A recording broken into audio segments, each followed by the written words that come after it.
चलो दोस्तों शुरू करते हैं मनोज कॉमिक्स की कुदरत की जंग। अच्छी कहानी है दोस्तों, ध्यान से सुनना। ये इस सेट की कॉमिक्सें हैं।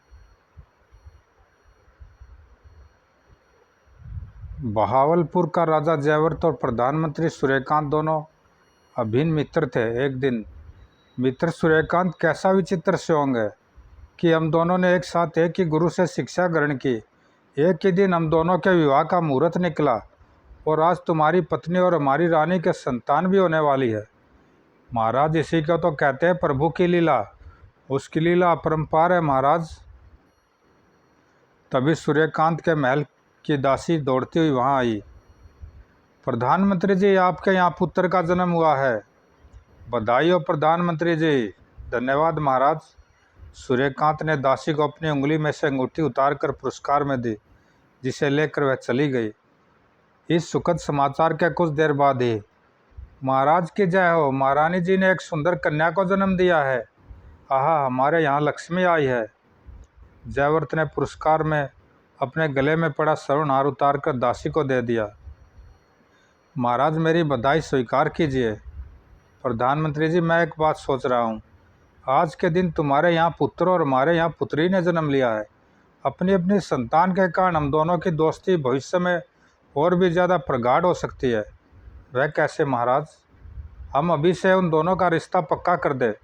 जब वे दोनों बड़े हो जाएंगे तब उन दोनों का आपस में विवाह कर देने से हम दोनों की दोस्ती और भी ज़्यादा पक्की हो जाएगी।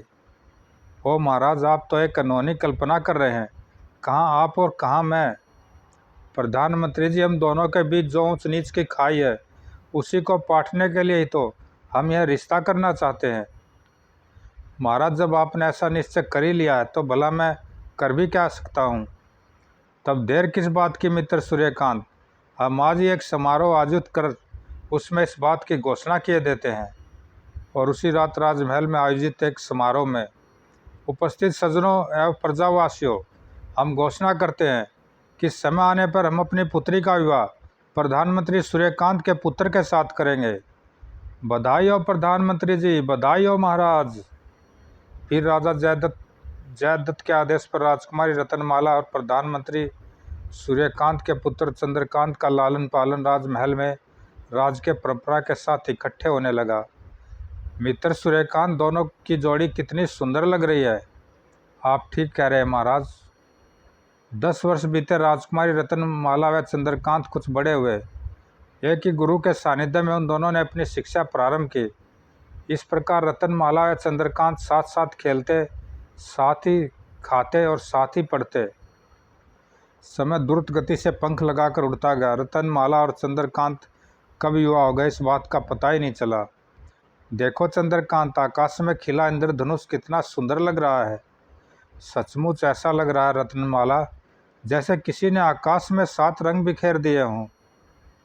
एक दिन मल्लगढ़ के राजा मल्लसेन के साथ राजा जयवर्त अपने राज के उद्यान में घूम रहा था। तभी राजन, वह अद्वितीय सुंदरी कौन है?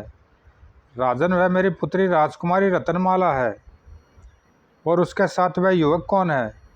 वह हमारे प्रधानमंत्री सूर्यकांत का पुत्र, वह हमारा होने वाला दामाद चंद्रकांत है। यह मैं क्या सुन रहा हूँ राजन? आप अपने प्रधानमंत्री के पुत्र के साथ अपनी पुत्री का विवाह करेंगे? इसमें अर्जी क्या राजन? प्रधानमंत्री सूर्यकांत हमारे बचपन के मित्र हैं और चंद्रकांत हर तरह से राजकुमारी रत्नमाला का पति बनने के योग्य है। राजन, मुझे आपके विचारों पर तरस आ रहा है। राजकुल में उत्पन्न हुई राजकुमारी को आप साधारण कुल में जन्मे चंद्रकांत के साथ बांध देना चाहते हैं। यह तो राजकुमारी के साथ सरासर अन्याय होगा।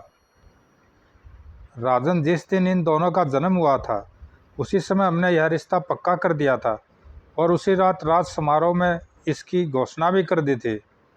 तो क्या हुआ, संबंध तोड़ा भी तो जा सकता है महाराजन। यदि आप ऐसा करें तो मैं अपने पुत्र राजकुमार अभयसेन का विवाह आपकी पुत्री के साथ करने को तैयार हूँ। ऐसा विचार तो उत्तम है जयवर्त। जयवर्त सोच में पड़ गया कुछ देर सोचने के पश्चात। लेकिन राजन, रत्नमाला और चंद्रकांत दोनों को ही इस बात का ज्ञान है कि बचपन में ही उन दोनों का संबंध हो चुका है अब यदि मैं राजकुमारी का विवाह आपके पुत्र के साथ करता हूँ तो चंद्रकांत अवश्य ही इस विवाह में रोड़े अटकाएगा। इसका उपाय भी मैंने सोच लिया है राजन। तुम चंद्रकांत को कुछ दिनों के लिए कोई ऐसे कठिन कार्य पर भेज दो जिसे पूरा करके वह जल्दी बहावलपुर वापस न लौट सके। इस बीच उसकी अनुपस्थिति में बड़े आराम से अब्बसेन में रत्नमाला का विवाह हो जाएगा। हाँ, ऐसा ही करना ठीक रहेगा।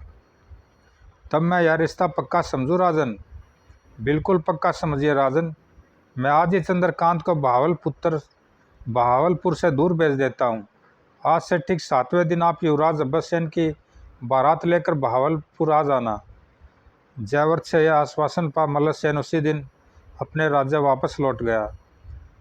उसी दिन जयवर्त ने चंद्रकांत को बुलाकर उससे कहा, चंद्रकांत, आज मैं तुम्हें एक बहुत महत्वपूर्ण कार्य सौंपना चाहता हूँ। आज्ञा दीजिए महाराज। चंद्रकांत, हमारे महल के सरोवर में लाल रंग के कमल के फूल खिला करते हैं।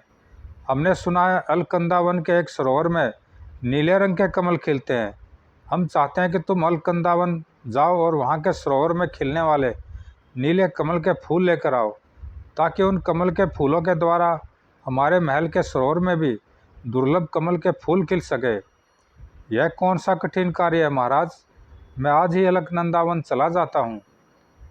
अपने पिता सूर्यकांत को बताकर चंद्रकांत उसी दिन नीले कमल के फूल लेने अलकंदा वन की ओर चल दिया। मूर्ख चंद्रकांत, अलकनंदा वन से अब तू 1 माह से पहले वापस नहीं लौट पाएगा। इस बीच राजकुमारी रत्नमाला व युवराज अब्बसेन का विवाह निर्विघ्न संपन्न हो जाएगा।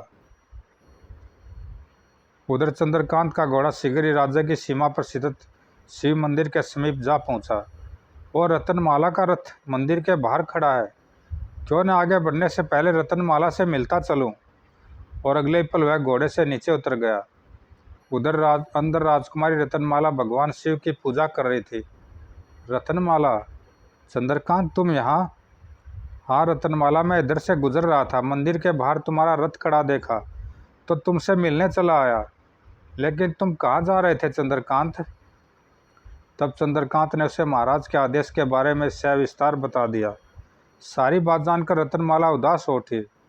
चंद्रकांत, तुम अलकनंदा वन से कम 1 माह पश्चात ही लौटोगे। यह 1 माह मैं तुम्हारे बिना कैसे काटूंगी?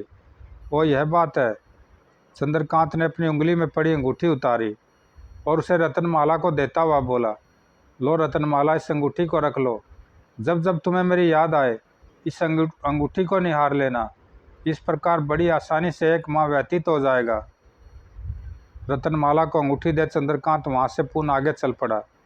शंकर भगवान चंद्रकांत की रक्षा करना। वह सकुशल अलकनंदा वन से वापस लौटे। तब भारी मन से रत्नमाला भी वापस राजमहल लौट आई। इधर बहावलपुर में राजा जयवर्त अपनी महारानी जयमाला से कह रहा था, महारानी, राजकुमारी रत्नमाला का विवाह हमने मल्लगढ़ के युवराज अब्बसेन के साथ पक्का कर दिया है। आज से ठीक 7वें दिन वह बारात लेकर आएंगे।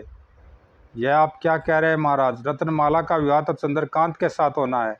सब आपने वर्षों पूर्व यह रिश्ता तय किया था। महारानी, वह रिश्ता उस समय हमने बिना सोचे समझे और भावावेश में बहकर किया था, वरना प्रधानमंत्री सूर्यकांत व हमारी क्या बराबरी। हम राजकुल के हैं, इसलिए हमारा संबंध भी राजकुल वालों से ही होना चाहिए था। महाराज, इस बारे में आपको इस समय नहीं बल्कि उसी समय सोचना चाहिए था। महारानी, हमें उपदेश न दो। राजकुमारी रत्नमाला का विवाह युवराज अब्बसेन के साथ ही होगा। यह कह जयवर्त आवेश में भर तेजी से कक्ष से बाहर निकल गया। भगवान महाराज को सद्बुद्धि देना, क्योंकि वे जो करने जा रहे हैं वह सर्वथा राजकीय उसूलों के विरुद्ध है। दूसरी ओर लगता यह कार्य सौंपकर महाराज जयदत्त मेरे साहस की परीक्षा लेना चाहते हैं, वरना इस कार्य के लिए तो वह किसी सैनिक को भी भेज सकते थे। इधर राजा जयवर्त ने प्रधानमंत्री सूर्यकांत को बुलाकर उससे कहा, प्रधानमंत्री जी, सारे राज्य को दुल्हन की तरह सजाने की आज्ञा दे दो। वह किस लिए महाराज? क्या कोई विशेष आयोजन होने वाला है? हाँ, 1 सप्ताह बाद राजकुमारी रत्नमाला का विवाह होने वाला है। लेकिन महाराज, चंद्रकांत तो नीले कमल लाने के लिए अलकंदा वन गया हुआ है। वह तो वहाँ से 1 माह बाद ही लौटेगा। फिर यह विवाह 1 सप्ताह में कैसे हो सकता है? यह तुमसे किसने कहा सूर्यकांत कि रतनमाला का विवाह चंद्रकांत के साथ होगा? महाराज, यह मैं क्या सुन रहा हूँ? तुम ठीक ही सुन रहे हो सूर्यकांत। पुराना संबंध तोड़कर हम राजकुमारी रतनमाला का विवाह मल्लगढ़ के युवराज अब्बरसेन के साथ करने जा रहे हैं। महाराज, यह आप ठीक नहीं कर रहे हैं। लोग सुनेंगे तो क्या कहेंगे? हमें किसी का डर नहीं है। हमें जो ठीक लग रहा है हम वही करने जा रहे हैं। महाराज, लगता है आपका विवेक खो चुका है। उसे जगाने के लिए मैं अब कल भरे दरबार में ही आपसे बात करूंगा। शायद दरबारियों व मंत्रियों के सामने आपको वर्षों पूर्व की गई घोषणा याद आ जाए। तुम मुझे भरे दरबार में अपमानित करोगे? तुम्हारी इतनी हिम्मत? आवेश में बरजावत ने दीवार पर टंगी तलवार म्यान से बाहर खींच ली थी और अगले पल खचाक तलवार के वार से घायल सूर्यकांत पृथ्वी पर गिरकर बुरी तरह तड़पने लगा। जयवर्थ, यह तूने मेरे सीने में तलवार नहीं गोपी है, बल्कि मित्रता के सीने में तलवार गोपी है। अगले पल सूर्यकांत ने प्राण त्याग दिए। फिर जयवर्थ के आदेश पर सारे राज्य को दुल्हन की तरह सजाया जाने लगा। जब रतनमाला को सारे घटनाक्रम का पता चला तो वह बुरी तरह बिफर उठी। नहीं पिताजी महाराज, मैं अब्बरसेन के साथ कदापि विवाह नहीं करूंगी। मेरा विवाह होगा तो चंद्रकांत के साथ ही होगा। रतनमाला, ऐसा करने के लिए तुम्हें हमारी लाश के ऊपर से गुजरना होगा। अब यह हम तुम पर छोड़ते हैं कि तुम्हें अपना पिता प्यारा है या चंद्रकांत। जयवर्थ के जाने के बाद रतनमाला परेशान और सैया पर जा बैठी। लगता है मुझे अपने प्यार की बलि देनी होगी। ऐसी विकट घड़ी में चंद्रकांत भी तो मेरे पास नहीं है। फिर वैसा ही हुआ जैसा जयद्रथ चाहता था। नियत समय पर मल्लगढ़ से अब्बरसेन की बारात आई और बड़ी धूमधाम के साथ रतनमाला और अब्बरसेन का विवाह हो गया। जब बारात विदा होकर राज्य की सीमा के बाहर स्थित शिव मंदिर के समीप पहुंची तो रतनमाला ने कारों को आदेश दिया, डोली रोक दो कारों। कारों ने तुरंत आदेश का पालन किया। हाथी से उतरकर राजा मल्लसेन दौड़ा दौड़ा उसकी डोली के पास आया। क्या बात है बहू, डोली यहाँ क्यों रुकवा दी? पिताजी महाराज, मैं मंदिर में जाकर शिव भगवान की पूजा करना चाहती हूँ। ओ, यह बात है। ठीक है बहू, बारात यही रुकी है, तुम जाकर शिव भगवान की पूजा कराओ। डोली से उतरकर रतनमाला मंदिर में पहुंची, अपनी उंगली से चंद्रकांत की दी हुई अंगूठी उतारी और भगवान, आपके सामने यहीं पर चंद्रकांत ने मुझे यह अंगूठी दी थी। अब मेरा इस अंगूठी पर कोई अधिकार नहीं रहा। मैं इसे आपके पास छोड़े जा रही हूँ। किसी तरह रुलाई को रोक रतनमाला मंदिर से निकल डोली में आकर बैठ गई। तब बारात पुनः आगे बढ़ गई। इस घटना के 7 दिन पश्चात चंद्रकांत अलकनंदा वन में सरोवर के तट पर पहुंचा। वो सरोवर में खिले नीले कमल के फूल कितने प्यारे लग रहे हैं। उसने सरोवर में से कुछ नीले कमल निकाले और उल्टे पांव वहां से वापस लौट पड़ा। लंबा सफ़र तय करके जब वह बहावलपुर की सीमा के समीप जा पहुंचा, क्यों न भगवान के दर्शन करता चलूं, यह सोच वह घोड़े से उतर पड़ा। घोड़े से उतर जैसे वह मंदिर में पहुंचा, अरे यह तो वही अंगूठी है जो मैंने रतनमाला को दी थी। यह यहाँ कैसे? उसने अंगूठी उठा ली। तदुपरांत पूजा करने के पश्चात मंदिर से बाहर आया। तभी मंदिर के बाहर समाधि में लीन ऋषि ने आंखें खोली। चंद्रकांत, अब बहावलपुर में तेरा क्या रखा है? अब न वहाँ पर तेरे माता पिता हैं और न ही वहाँ पर रतनमाला है। अब तू वहाँ जाकर क्या करेगा? यह सुन चंद्रकांत के कदम जहाँ के तहाँ रुक गए। उसने पलटकर ऋषि की ओर देखा। यह आप क्या कह रहे हैं ऋषिवर? मैं ठीक कह रहा हूँ चंद्रकांत। रतनमाला का विवाह मल्लगढ़ के युवराज अब्बरसेन के साथ हो चुका है। तुम्हारे पिता को राजा जयवर्थ ने मौत के घाट उतार दिया है। तुम्हारे पिता की मृत्यु का समाचार सुन तुम्हारी माता की हृदय गति रुक गई थी, जिससे उनकी भी अकाल मृत्यु हो गई थी। ऋषि ने विस्तारपूर्वक उसे सारी बात बता दी। ऋषि से सारी बात जानकर चंद्रकांत आवेश में भर उठा। राजा जयवर्थ इतने क्रूर निकलेंगे, इसकी तो मैं कल्पना भी नहीं कर सकता था ऋषिवर। उन्होंने मेरी हरी भरी दुनिया उजाड़ी है। मैं उन्हें इसकी सज़ा अवश्य देकर रहूँगा। चंद्रकांत, आवेश में विवेक का साथ न छोड़ो। राजा जयवर्थ ने जो अपराध किया है उसकी सज़ा उन्हें भगवान देंगे। भगवान पर भरोसा रखो। और रिसीवर, मेरी समझ में तो कुछ नहीं आ रहा है कि मैं अब क्या करूं, कहाँ जाऊं। चंद्रकांत, मैं कात्यायन ऋषि हूं। नीलवल में मेरा आश्रम है, तुम वहाँ चलकर मेरे साथ रहो। वहाँ के शांत वातावरण में रहकर तुम्हारा चित्त कुछ दिनों में ही ठीक हो जाएगा।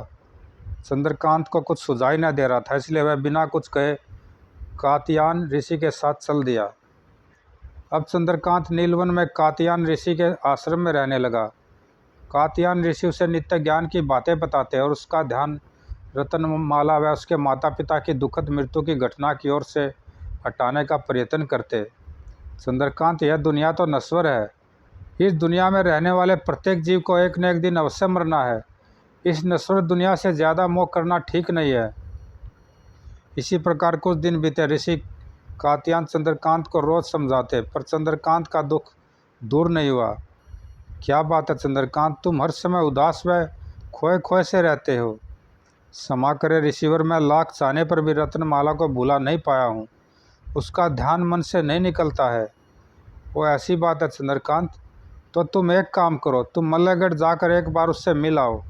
इससे तुम्हारे चित्त को शांति मिल जाएगी। लेकिन उसकी ससुराल वाले भला मुझे उससे क्यों मिलने देंगे ऋषिवर। चंद्रकांत, इसका भी उपाय है। तुम वहाँ साधु के वेश में जाओगे और केवल रत्नमाला से ही भिक्षा लेने की बात कहोगे। इस प्रकार बड़ी आसानी से रत्नमाला से तुम्हारी भेंट हो सकती है। हाँ, यह ठीक रहेगा। साधु का वेश धर जब चंद्रकांत आश्रम से चला तो कात्यायन ऋषि ने उसे समझाया, देखो चंद्रकांत, वहाँ पहुंचकर स्वयं से काम लेना। रत्नमाला की बातों में आकर कोई गलत कदम न उठाना। मैं आपकी बात याद रखूँगा ऋषिवर। मल्लगढ़ पहुंचकर उसने महल के बाहर दरवाजे पर आवाज़ लगाई, भिक्षाम देहि। एक दासी तुरंत मुद्राओं से भरा थाल लेकर उसके पास आई। लो साधु महाराज, भिक्षा लो। दासी ने, वापस ले जाओ, हमें तुम्हारे हाथ से भिक्षा नहीं चाहिए। सुना यहाँ के युवराज का अभी अभी विवाह हुआ है। हम यदि भिक्षा लेंगे तो युवराज की नववधू से ही लेंगे, अन्यथा खाली हाथ वापस चले जाएंगे। यह सुन दासी उल्टे पांव महल में वापस लौट गई। उसे वापस लौटते देख महारानी सुनंदा ने उससे कहा, क्या साधु महाराज को भिक्षा देकर नहीं आई। महारानी जी, बड़ा ही विचित्र साधु है, कहता है कि भिक्षा लेगा तो केवल युवराज अभयसेन की नववधू रत्नमाला से। वो साधु ने ऐसा कहा। लगता है बहु रत्नमाला से भिक्षा लेकर साधु रत्नमाला को कोई आशीर्वाद देना चाहता है। उसने दासी से कहा, दासी, तू साधु को महल के बाग में ठहरा, मैं रत्नमाला को उसके पास भिक्षा देकर भेजती हूँ। जो आज्ञा महारानी जी। दासी को आदेश दे महारानी सुनंदा रत्नमाला के पास पहुँची। बहू, एक साधु आया है, वह केवल तुमसे ही भिक्षा लेना चाहता है। जाओ महल के बाग में जाकर उसे भिक्षा दे आओ। माँ, मुझसे यह काम न हो सकेगा, मुझे लज्जा आती है। बहू, साधु से कैसी शर्म, जाओ उसे भिक्षा दे आओ, क्या पता खुश होकर वह तुम्हें कोई आशीर्वाद दे दे। तब मुद्राओं से भरा थाल ले रत्नमाला महल के बाग में पहुंची। वो कितनी दुबली हो गई रत्नमाला, लगता है यहाँ पर खुश नहीं है। रत्नमाला ने आगे बढ़ जैसे चंद्रकांत के चरणों में मुद्राओं से भरा थाल रखा। रत्नमाला, मैं यहाँ मोतियों की भिक्षा लेने नहीं, तुमसे प्यार की भिक्षा लेने आया हूँ। यह सुन रत्नमाला के शरीर में बिजली सी दौड़ गई और वह चौंक कर पीछे हट गई। चंद्रकांत, यह तुम हो। हाँ रत्नमाला, क्या तुम अपने चंद्रकांत को भूल गई। ऐसा कैसे हो सकता चंद्रकांत, मैं पहले भी तुम्हारी थी और अब भी तुम्हारी हूँ। मुझे यहाँ से निकाल कर ले चलो चंद्रकांत, मेरा यहाँ दम घुटता है। रत्नमाला, मैं भी तुम्हारे बिना नहीं रह सकता हूँ, चलो हम इसी समय कहीं भाग चलते हैं। तभी, चंद्रकांत, यह क्या अनर्थ करने जा रहा है तू। याद नहीं, आश्रम से चलते समय कात्यायन ऋषि ने कहा था कि मल्लगढ़ पहुंचकर तुझे स्वयं से काम लेना है और भूल कर भी कोई गलत कदम नहीं उठाना है। चंद्रकांत ने तुरंत रत्नमाला का हाथ छोड़ दिया। रत्नमाला, हम ऐसा नहीं करेंगे। अब तुम पर मेरा नहीं, युवराज अभयसेन का अधिकार है। तुम वापस महल में लौट जाओ। यह तुम क्या कह रहे हो चंद्रकांत। मैं ठीक कह रहा हूँ रत्नमाला, मैंने यहाँ इस प्रकार आकर बहुत बड़ी गलती की है। मुझे यहाँ नहीं आना चाहिए था। हमारी तुम्हारी राहें जुदा हो चुकी हैं। अब जाओ, यहाँ से चली जाओ। मुझे खुशी है चंद्रकांत कि तुम राह नहीं भटके हो। मैं भी तुम्हारी परीक्षा ले रही थी। चंद्रकांत, नीति ने मुझे तुमसे अलग कर दिया है। अब मेरी तुमसे एक ही विनती है कि तुम भी विवाह कर लेना, मेरी याद में अपना जीवन न बिताना। और रतनमाला, यह तुम क्या कह रही हो? चंद्रकांत, आज पहली बार मैं तुमसे कुछ मांग रही हूँ। तुम्हें मेरी यह इच्छा अवश्य पूरी करनी होगी। ठीक है रतनमाला, मैं तुम्हारी इस इच्छा को पूरी करने की कोशिश करूँगा। यह कह चंद्रकांत रतनमाला से विदा ले वापस चला आया। आ गए चंद्रकांत रतनमाला से मिलकर? जी रिसीवर। चंद्रकांत, अब तुम नाहरगढ़ चले जाओ। नाहरगढ़ क्यों रिसीवर? क्या तुम्हें रतनमाला की इच्छा पूरी नहीं करनी है? ओ, आप इस विषय में जानते हैं, लेकिन रिसीवर, रतनमाला की इच्छा से नाहरगढ़ का क्या संबंध है? चंद्रकांत, नाहरगढ़ के राजा नाहर सिंह की एक ही बेटी है, जिसका नाम विदोत्मा है। उसने पिछले कई वर्षों से मौन व्रत धारण किया हुआ है। अच्छा, लेकिन क्यों? चंद्रकांत, राजकुमारी विदोत्मा एक बहुत ही बुद्धिमान युवती है। उसने घोषणा की है कि जो भी उसका मौन व्रत तुड़वाकर उसे बुलवाएगा, उसी के साथ वह विवाह करेगी। बड़ी विचित्र शर्त रखी है राजकुमारी विदोत्मा ने। लेकिन रिसीवर, उसका मौन व्रत कैसे तुड़वाया जा सकता है? चंद्रकांत, मैंने अभी अभी तुम्हें बताया था कि विदोत्मा बहुत ही बुद्धिमान है, अतः उससे कोई बुद्धिमानी भरा प्रश्न पूछ कर ही उसका मौन व्रत तुड़वाया जा सकता है। तुम नाहरगढ़ जाओ और विदोत्मा से कोई ऐसा कठिन प्रश्न पूछो कि वह मौन व्रत तोड़कर बोलने के लिए विवश हो जाए। चंद्रकांत, जैसे भी हो, तुम्हें विदोत्मा का मौन व्रत तोड़कर उससे विवाह करना है। वो तो आप समझिए मुझे नाहरगढ़ वो तो आप इसलिए मुझे नाहरगढ़ भेजना चाह रहे हैं रिसीवर? हाँ चंद्रकांत, विदोत्मा हर तरह से तुम्हारे योग्य है।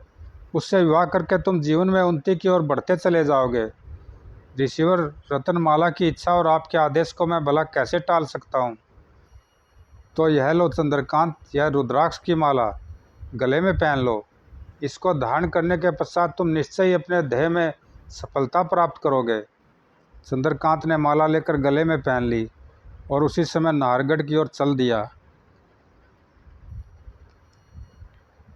नाहरगढ़ पहुंचकर वह राज दरबार में राजा नाहर सिंह से मिला। प्रणाम महाराज, मैं राजकुमारी विदोत्मा का मौन व्रत तोड़ सकता हूँ। योग, यदि तुम ऐसा कर सके तो मैं बहुत प्रसन्नता होगी। राजा नाहर सिंह उसे साथ लेकर राजकुमारी विदोत्मा के कक्ष में पहुंचा। बेटी, यह युवक कहता कि यह तुम्हारा मौन व्रत तोड़ कर रहेगा। विदोत्मा ने चंद्रकांत की ओर देखा और मुस्कुराकर उसे अपने सामने बैठने का इशारा किया।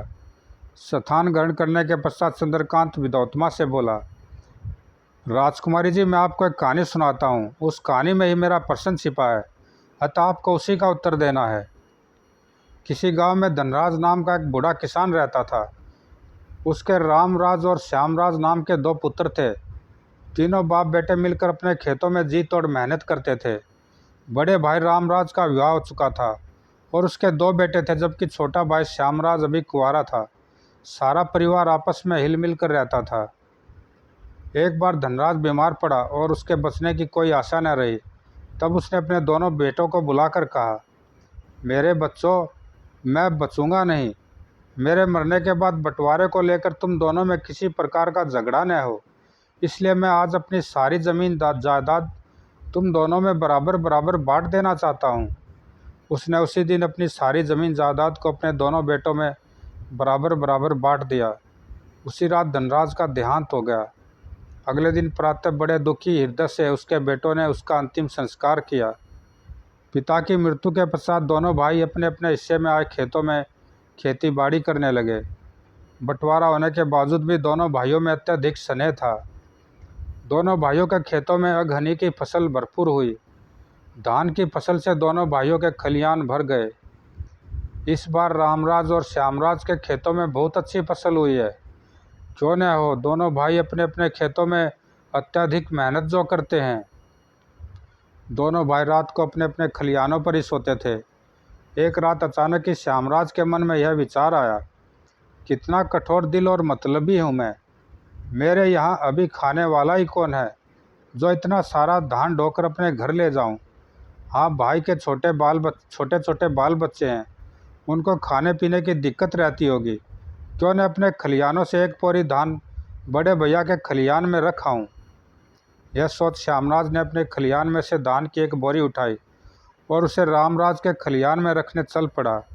दिन निकलने पर अगले दिन रामराज ने अपने खलियान में रखी बोरियों की गिनती की तो दंग रह गया। अरे यह क्या, धान की बोरी उतनी की उतनी ही है जितनी कल रात थी। उधर श्यामराज का भी यही हाल था। अरे बोरी तो पूरी की पूरी है, जबकि धान की एक बोरी कम होनी चाहिए थी। फिर यह क्या रहस्य है। इतनी कहानी सुना चंद्रकांत ने विद्योत्तमा की ओर देखते हुए उससे कहा, राजकुमारी जी, श्यामराज ने अपने भाई के खलियान में धान की एक बोरी रख दी थी, फिर भी उसके धान की बोरी उतनी की उतनी ही थी। उधर रामराज के खलियान की बोरियों में भी कोई बढ़ोतरी नहीं हुई थी। उसके खलियान में भी धान की बोरियां उसके हिसाब के अनुसार ठीक ही थी। इन सब प्रश्नों का एक प्रश्न बनाकर मैं आपसे पूछता हूँ कि धान की बोरियों का यह कैसा रहस्य था। चंद्रकांत की बात सुनकर विद्योत्तमा मुस्कुराई। तत्पश्चात एक कागज़ पर उसने कुछ लिखा और उस कागज़ को चुपचाप चंद्रकांत की ओर बढ़ा दिया। चंद्रकांत ने उस कागज़ को लेकर पढ़ा। युवक, बड़ा सरल प्रश्न पूछा तुमने तो। इस प्रश्न का उत्तर मैं तो क्या, मेरा पंखा जलने वाली दासी ही बड़ी आसानी से दे देगी। इस प्रश्न का उत्तर देने के लिए मैं अपना मौन व्रत नहीं तोड़ूंगी। इस प्रश्न का उत्तर तुम मेरी दासी से पूछ सकते हो। पत्र पढ़कर चंद्रकांत ने अविश्वास से दासी की ओर देखा। दासी, राजकुमारी जी चाहती है कि मेरे प्रश्न का उत्तर तुम दोगी। राजकुमारी जी का आदेश सिर माथे पर मान्यवर। आपके प्रश्न का उत्तर मैं आपके द्वारा अधूरी छोड़ी कहानी को पूरी करते हुए ही दूंगी। सुनिए, जिस तरह श्यामराज अपने भाई के खलियान में एक बोरी धान की रख आया था, उसी रात रामराज के मन में भी यही बात उठी थी। कहते हैं बड़ा भाई बाप के बराबर होता है। मुझे अपने छोटे भाई का ख्याल रखना चाहिए।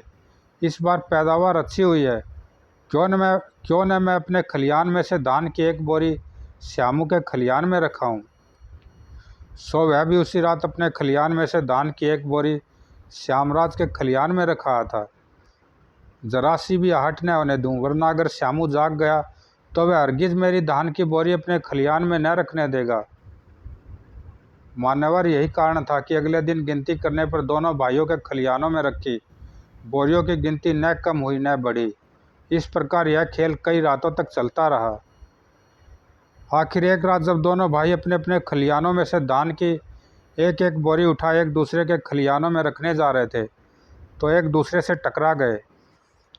भैया, बोरी लेकर कहाँ जा रहे हो और तुम कहाँ जा रहे हो। दोनों धान की बोरी फेंक कर एक दूसरे के गले लग गए। उनकी आंखों से आनंद के आंसू बह निकले। और मान्यवर, दोनों भाइयों के खलियानों में धान की बोरियों की संख्या क्यों नहीं घटती थी, यह भेद बिना कहे दोनों भाइयों पर खुल गया। दासी, निश्चय तुमने मेरे प्रश्न का बड़ी बुद्धिमानी से सही उत्तर दिया है। अब चंद्रकांत ने विद्योत्तमा से कहा, राजकुमारी जी, आज मैं आपका मौन व्रत न तोड़वा सका, इसका मुझे खेद है, पर मैं वचन देता हूँ कि कल मैं आपका मौन व्रत तोड़वा कर ही रहूँगा। तो क्या नवयुवक, तुम कल भी राजकुमारी से कोई प्रश्न पूछोगे। हाँ महाराज, मैं अभी निराश नहीं हुआ हूँ। तब ठीक है, तुम आज रात हमारे राजकीय अतिथि घर में ही ठहरो। कल हम फिर तुम्हें राजकुमारी के पास लेकर आएंगे। उस रात चंद्रकांत ने राजकीय अतिथि घर के कक्ष में कात्यायन ऋषि का स्मरण किया। ऋषिवर, आज तो मैं अपने कार्य में सफल न हो सका। मुझे आशीर्वाद दीजिए कि कल मैं राजकुमारी विद्योत्तमा का मौन व्रत तोड़वाने में सफलता प्राप्त करूं। तत्काल ही कात्यायन ऋषि उसके ध्यान में आए। चंद्रकांत, कल तुम राजकुमारी विद्योत्तमा से यह प्रश्न पूछना। कात्यायन ऋषि उसे प्रश्न के बारे में बताने लगे। अगले दिन चंद्रकांत फिर राजकुमारी विद्योत्तमा के सामने उपस्थित था। राजकुमारी जी, आज मैं फिर आपको एक छोटी सी कहानी सुना रहा हूँ। इस कहानी में मेरा प्रश्न छिपा हुआ है, सुनिए। बहुत समय पहले की बात है। कौशाम्बी नगर में दयाल नाम का एक भिखारी रहता था। भगवान के नाम पर कुछ दे दो भाई। भीख मांगने पर उसे जो कुछ मिलता उससे वह अपना और अपने छोटे से परिवार का पेट पालता था। एक बार की बात है, कौशाम्बी में ज़बरदस्त अकाल पड़ा। धनिया, अब कौशाम्बी में रहना ठीक नहीं है। अब यहाँ कौन भिक्षा देगा। चलो किसी और नगर में चलते हैं। आप ठीक कह रहे हैं स्वामी। दोनों अपने बच्चों को साथ ले कौशाम्बी छोड़ चंपारण राज्य में जा पहुँचे। उस राज्य में चारों ओर संपन्नता छाई हुई थी। सो वहाँ के लोगों से मांगने पर दयाल को दिन में काफ़ी सारी भिक्षा मिल जाती थी। वो इस राज्य में तो लोग दिल खोलकर भिक्षा देते हैं। एक दिन जब वह एक पेड़ के नीचे बैठा भिक्षा मांग रहा था तो पास से गुजरते एक राहगीर ने उससे पूछा, भिखारी, तुम्हें तो दिन भर में काफ़ी भिक्षा मिल जाती होगी, आखिर इतनी सारी भिक्षा का तुम क्या करते हो? भाई, मुझे दिन में जो भिक्षा मिलती है उसका एक हिस्सा मैं एक राक्षसी को दे देता हूँ, दूसरा हिस्सा किसी को उधार दे देता हूँ, तीसरा हिस्सा बहते पानी की धारा में बहा देता हूँ और चौथा हिस्सा मंदिर के देवता के भाग में खर्च कर देता हूँ। लोगों की समझ में उसकी बात नहीं आई। क्या अनर्गल बक रहा है रे तू? अच्छा बता, कहाँ है वह राक्षसी, कहाँ है वह कर्जदार, कहाँ है बहते पानी की धारा, कहाँ है वह मंदिर? भिखारी दयाल लोगों की ये बातें सुन चुप रहा। लगता है यह भिखारी पाखंडी है, इसे पकड़कर राजा के दरबार में ले चलो, वहाँ इसकी पोल खुल जाएगी। लोग उसे पकड़कर चंपारण के राजा के दरबार में लेकर पहुँचे। कौन है ये? इसे तुम लोग यहाँ क्यों लाए हो? महाराज, हमें यह कोई बहुत बड़ा पाखंडी लगता है। उस आदमी ने राजा को भिखारी दयाल के विषय में विस्तार पूर्वक बताया। सारी बात जानने के पश्चात राजा को भी दयाल की कई बातों का मतलब समझ में नहीं आया। भिखारी, तुम्हारे कहने का क्या मतलब है? साफ साफ समझा कर कहो, वरना हम तुम्हें मौत के घाट उतार देंगे। इतनी कहानी सुना चंद्रकांत विद्योत्तमा से बोला, राजकुमारी जी, राजा को दयाल ने क्या उत्तर दिया? क्या राजा ने दयाल को मौत के घाट उतार दिया? यही है मेरा आज का प्रश्न, जल्दी से इसका उत्तर दीजिए। तब विद्योत्तमा ने अपनी दासी की ओर देखा तो वह निराशा भरे स्वर में विद्योत्तमा से बोली, क्षमा करें राजकुमारी जी, आज का प्रश्न कठिन है, इसलिए आज मैं इस प्रश्न का उत्तर न दे सकूंगी। यह सुन विद्योत्तमा सोच में पड़ गई। कुछ देर सोचने के पश्चात, युवक, तुम मेरा मौन व्रत तुड़वाने में सफल हुए, अब मैं तुम्हें तुम्हारे प्रश्न का उत्तर देती हूँ। राजा की बात सुनकर दयाल बोला, हे राजन, मैंने कहा था कि अपनी भिक्षा का एक हिस्सा मैं राक्षसी को देता हूँ। राजन, मेरी स्त्री ही वह राक्षसी है, उसे सिर्फ खाना पहनना और सोना ही आता है, दिन भर वह कुछ काम नहीं करती है। अच्छा, तुम उधार किसे देते हो? राजन, उधार मैं अपने बेटे को देता हूँ, अभी वह छोटा है, मैं अपने हाथ पैर चलाकर उसे खिलाता हूँ। जब मेरे हाथ पैर थक जाएंगे और वह जवान हो जाएगा तब वह मुझे कमाकर खिलाएगा, इसे मैं उधार देना कहता हूँ। चलो, यह भी ठीक, लेकिन बहते पानी की धारा में भीख का तीसरा हिस्सा फेंकने का क्या मतलब है? राजन, मेरी एक लड़की भी है, भीख का तीसरा हिस्सा वह खा जाती है, अभी वह छोटी है, जब सयानी हो जाएगी और कमाने खाने योग्य होगी तो अपने पति के घर चली जाएगी। यह सब जानते हुए भी उसे खिलाने का मतलब बहते पानी में भीख का तीसरा हिस्सा फेंकना नहीं तो और क्या है? राजन बड़े ध्यान से दयाल की बातें सुन रहा था। बोला, अच्छा यह बताओ, किस मंदिर के देवता को तुम प्रतिदिन भीख के चौथे हिस्से का भोग लगाते हो? राजन, यह अधम शरीर ही वह मंदिर है और मेरे प्राण उस मंदिर के देवता हैं। अगर मैं रोज इस मंदिर और देवता को भोग न लगाऊं तो सारा खेल ही बिगड़ जाए। राजा भिखारी दयाल के जवाब से बहुत खुश हुआ। दयाल, तुम तो बड़े भारी पंडित मालूम पड़ते हो, फिर भीख क्यों मांगते हो? राजन, सब भगवान की माया है, कोई इसका भेद नहीं जान पाया है। उसके राज्य में पंडित भिखारी होता है और मूर्ख धनी। उसके राज में बगुला सफ़ेद रंग का होता है और कोयल काली। उसके राज में पेड़ों में छोटे छोटे फल लगते हैं और बेलों में बड़े बड़े फल लगते हैं। राजन, भगवान की महिमा अपरंपार है, कहाँ तक बताऊं? भिखारी दयाल की चतुराई भरी बातों से राजा बहुत प्रसन्न हुआ और उसने उसे बहुत सी दान दक्षिणा देकर विदा किया। यह क्या, विद्योत्तमा ने लजाकर अपनी नज़रें झुका ली। राजा नारसिंह की खुशी का तो कोई पारावार ही नहीं था। युवक, तुमने मेरी पुत्री के कठिन व्रत को तोड़ा है, इसलिए आज से विद्योत्तमा तुम्हारी हुई। शीघ्र ही शुभ मुहूर्त में विद्योत्तमा व चंद्रकांत का विवाह हो गया। विवाह के पश्चात, बेटा चंद्रकांत, विद्योत्तमा के अलावा मेरी और कोई संतान नहीं है, इसलिए मैं अपना सारा राज्य तुम्हें दहेज में देता हूँ। फिर नारसिंह चंद्रकांत को नारगढ़ का राजा बनाकर सवै तपस्या के लिए हिमालय पर्वत पर चले गए। विवाह के कई दिन बाद चंद्रकांत विद्योत्तमा के साथ कात्यायन ऋषि के पास आशीर्वाद लेने पहुंचा। मेरा आशीर्वाद सदैव तुम दोनों के साथ है। जाओ, 1 वर्ष के अंदर अंदर तुम्हारे यहाँ फूल सी बेटी जन्म लेगी। कात्यायन ऋषि का आशीर्वाद फलीभूत हुआ। 1 वर्ष पश्चात रानी विद्योत्तमा ने एक सुंदर पुत्री को जन्म दिया। रानी, हमारी बेटी फूल के समान कोमल है, इसलिए इसका नाम हम कमलिनी रखेंगे। महाराज, आपने अपनी बेटी का बहुत सुंदर नाम सोचा है। दिन बीते, साल बीते, राजकुमारी कमलिनी युवा हो गई। महाराज, हमारी बेटी कमलिनी युवा हो गई है। अब इसके लिए कोई योग्य वर ढूंढकर इसका विवाह कर देना चाहिए। तुम ठीक कह रही हो रानी, हम आज ही कात्यायन ऋषि के पास जाएंगे। उन्हीं के आशीर्वाद से कमलिनी का जन्म हुआ था। वे ही इसके लिए कोई योग्य वर बताएंगे। फिर चंद्रकांत उसी दिन कात्यायन ऋषि के पास पहुंचा। प्रणाम ऋषिवर। आओ चंद्रकांत, कहो नाहरगढ़ में सब कुशल तो है? हाँ ऋषिवर, आपकी कृपा से वहाँ सब ठीक है। फिर इस समय तुम्हारा यहाँ कैसे आना हुआ चंद्रकांत? ऋषिवर, राजकुमारी कमलिनी विवाह योग्य हो गई है, उसके लिए कोई योग्य वर बताइए। अच्छा, तो यह बात है। यह कह कात्यायन ऋषि ध्यान में लीन हो गए। कुछ देर बाद उन्होंने आंखें खोली। चंद्रकांत, कैसा विचित्र शौक है। जिस राजकुमारी रतनमाला से तुम्हारा विवाह न हो सका था, उसके पुत्र विमल सेन के साथ ही तुम्हारी पुत्री कमलिनी का विवाह होगा क्या? चंद्रकांत, एक विचित्र बात और है। रतनमाला का बेटा विमल सेन जन्म से ही निपट अंधा है। तब तो हम कमलिनी का विवाह विमल सेन के साथ कदापि न करेंगे। चंद्रकांत, तुम लाख इस विवाह को रोकने की कोशिश करो, पर यह विवाह होकर ही रहेगा। विधाता इस संबंध पर अपनी मुहर लगा चुका है। और ईश्वर, यह तो आपने बड़ी विचित्र बात बताई है।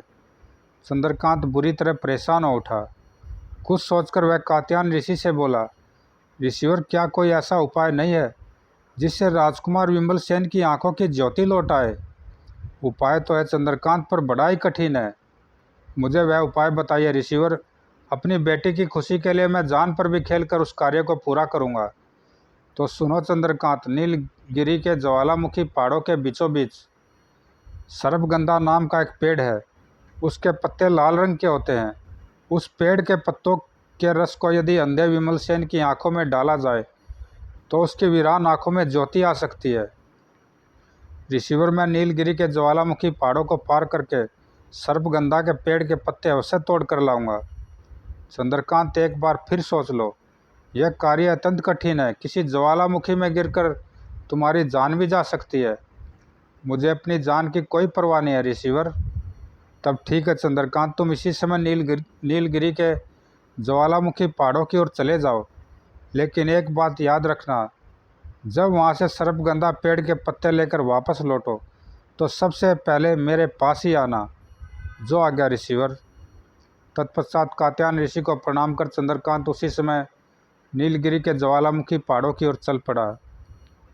कई दिनों के सफ़र के पश्चात वह नीलगिरी की पहाड़ियों के समीप जा पहुंचा।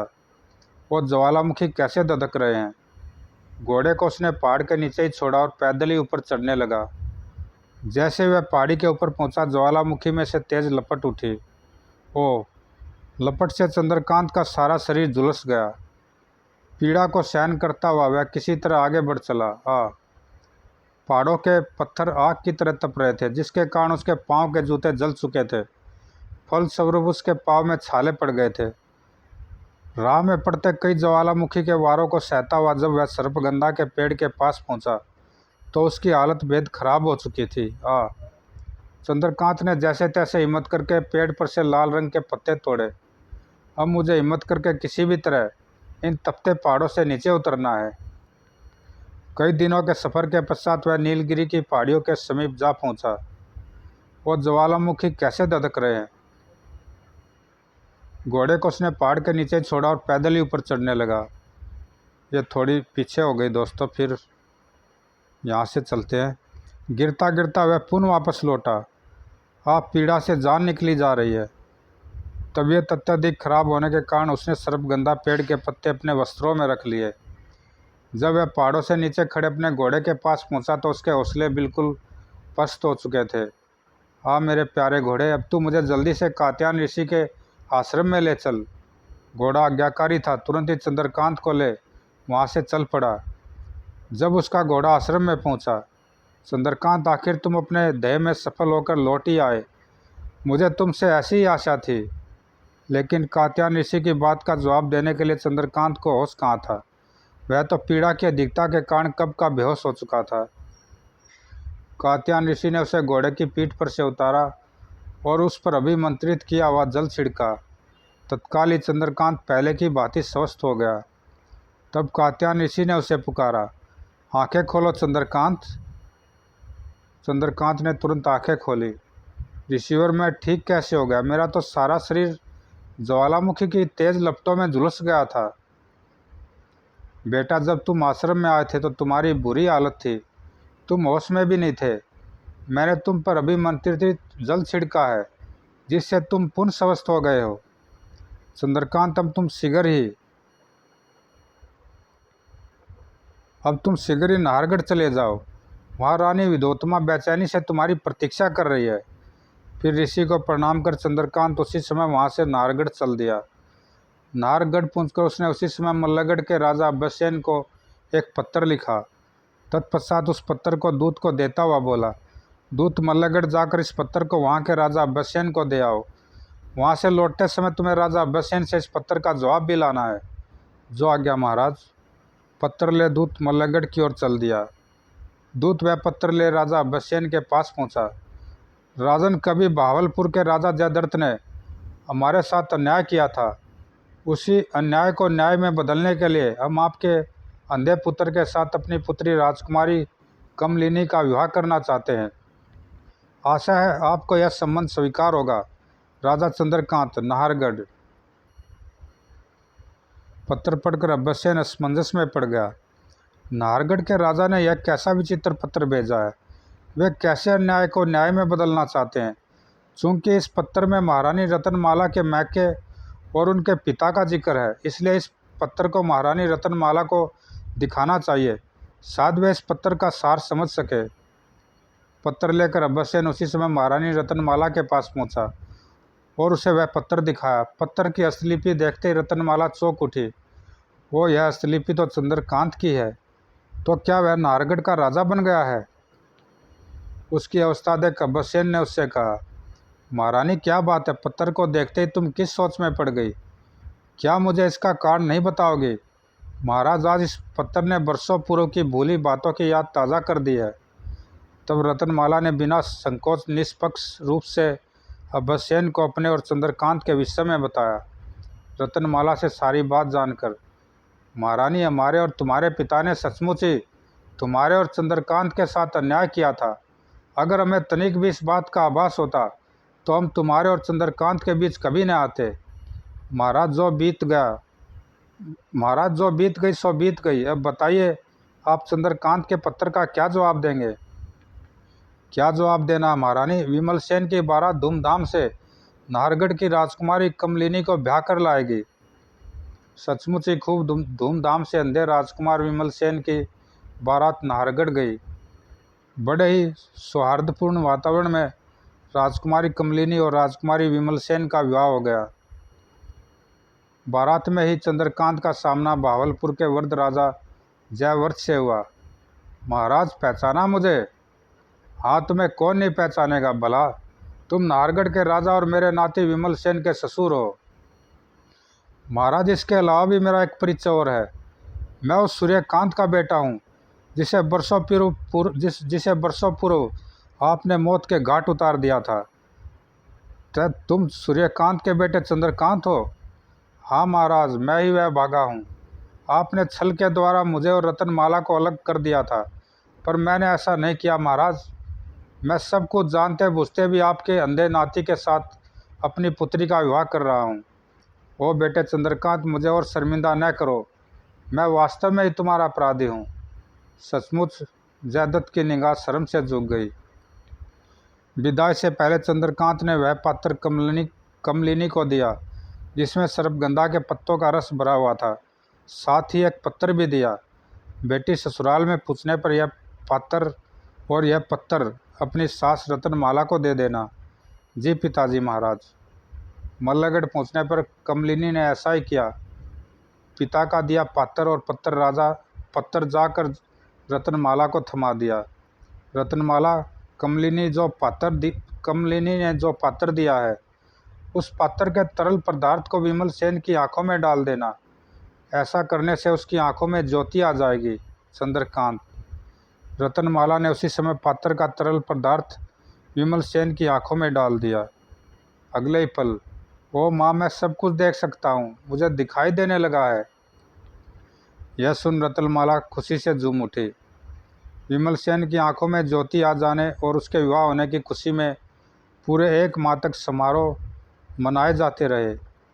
समाप्त दोस्तों, अच्छी कहानी थी। ज़रूर लाइक सब्सक्राइब करना, कमेंट में बताना कैसी लगी। धन्यवाद दोस्तों।